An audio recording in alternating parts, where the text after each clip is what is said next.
Centre of Indian trade unions C2चे 17वे सोलापूर जिल्हा अधिवेशन लाल बावटा कार्यालय दत्तनगर येथे उत्साहात पार पडले।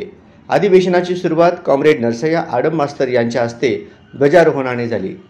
अधिवेशनाचे उद्घाटन आज C2 नेते व जिल्हा प्रभारी कॉम्रेड वसंत पवार यांनी केले। आपल्या भाषणात त्यांनी केंद्र सरकारने 29 विविध कामगार कायद्यांचे 4 श्रमसंहितांमध्ये केलेले रूपांतर एक कामगार विरोधी पाऊल असल्याचा आरोप केला। ते म्हणाले, नवीन श्रमसंहितात लेबर कोर्ट व लेबर ऑफिसची संकल्पनाच संपवण्यात आली आहे। 60% अधिक असंघटित कामगारांवर या कायद्यांचा गंभीर परिणाम होणार आहे।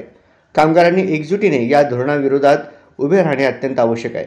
ते पुढे म्हणाले की असंघटित क्षेत्रातील कामगारांना सामाजिक सुरक्षा व पेन्शन देण्यासाठी C2ने सातत्याने लढा दिला असून कामगारांच्या निवाऱ्याचे स्वप्न साकार करण्यातही संघटना यशस्वी ठरली आहे। 26 नोव्हेंबर रोजी 4 श्रमसंहितांविरोधात देशभरात कामगार संघटना रस्त्यावर उतरणार असल्याची त्यांनी घोषणा केली। C2 जिल्हा सचिव ॲडव्होकेट M.H. शेख यांनी मागील 3 वर्षांचा राजकीय व संघटनात्मक अहवाल सादर केला। 25 प्रतिनिधींनी चर्चेत सहभाग घेतला। जिल्हा कोषाध्यक्ष कॉम्रेड दीपक निकंबे यांनी आर्थिक अहवाल मांडला। अहवाल सर्वानुमते मंजूर करण्यात आला। शोकप्रस्ताव कॉम्रेड विल्यम ससाणे यांनी मांडला। कॉम्रेड नरसय्या आडम मास्तर, कॉम्रेड व्यंकटेश कोंगारी, युसुफ शेख मेजर, नसीमा शेख, नलिनीताई कलबुर्गी आदींनी अध्यक्ष मंडळाचे काम पाहिले। वृत्तांत लेखन समितीत दत्ता चव्हाण आणि किशोर मेहता यांनी काम पाहिले। अधिवेशनात 21 सदस्यीय पदाधिकारी कमिटी व 61 सदस्यीय जिल्हा कार्यकारिणीची निवड करण्यात आली आहे। जिल्हाध्यक्ष कॉम्रेड नरसय्या आडम मास्तर, जिल्हा सचिव ॲडव्होकेट M.H. शेख, जिल्हा कोषाध्यक्ष कॉम्रेड दीपक निकंबे, उपाध्यक्ष comrade Nalini Kalburgi, comrade Venkatesh Kongari, comrade Kamini Adam, comrade Nasima Shaikh, comrade Sunanda Balla, comrade Shakuntala Panibhate, comrade Fatima Beg, comrade Bapu Sable, comrade Daud Shaikh, सहसचिव म्हणून comrade Yusuf Shaikh major, comrade Kishore Mehta, comrade William Sasane, comrade Naresh Dugane, comrade Virendra Padma, comrade Wasim Mulla, comrade Pushpa Patil, comrade Vikram Munna Kalburgi, comrade Murlidhar Sunchu याप्रमाणे निवड करण्यात आली। समारोपीय भाषणात जिल्हाध्यक्ष कॉम्रेड नरसय्या आडम मास्तर यांनी अत्यंत महत्त्वाची घोषणा केली। ते म्हणाले, विडी कामगारांना किमान वेतन 402 रुपये, 10,000 रुपये पेन्शन, रोख मजुरी तसेच कॉम्रेड गोदूताई परोळेकर वसाहतीतील मूलभूत सुविधा उपलब्ध व्हाव्यात यासाठी 10,000 महिला कामगारांचा सोलापूर ते मंत्रालय मुंबई असा पायी मोर्चा 14 एप्रिल 2026 रोजी काढण्यात येईल।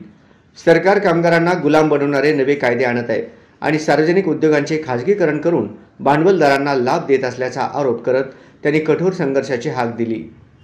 अधिवेशनात मंजूर झालेले 8 ठराव याप्रमाणे: बीडी कामगारांचे सुधारित किमान वेतन रुपये 402 फरकासहित अदा करा व निवृत्त कामगारांना रुपये 10,000 पेन्शन द्या।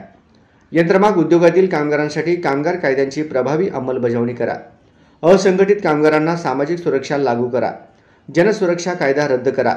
शहराला दररोज पाणी पुरवठा करा। योजना कर्मचाऱ्यांना शासकीय सेवेत सामावून घ्या व किमान वेतन लागू करा। कॉम्रेड गोदूताई परोळेकर वसाहतीतील पायाभूत सुविधा उपलब्ध करा आणि नवीन रे नगर परिसरात रोजगार उपलब्धतेसाठी प्रयत्न करा। दिवशी 4 श्रमसंहितेला मान्यता दिली।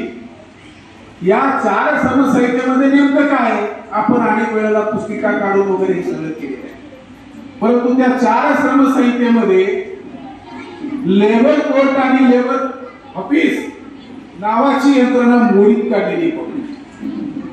तुमच्या माझ्यासारखे साधे श्रमसार कार्यकर्ते घेऊन काहीतरी त्या लेबर कोर्टापर्यंत कसं तरी आपण आंदोलन करून पोहोचतो।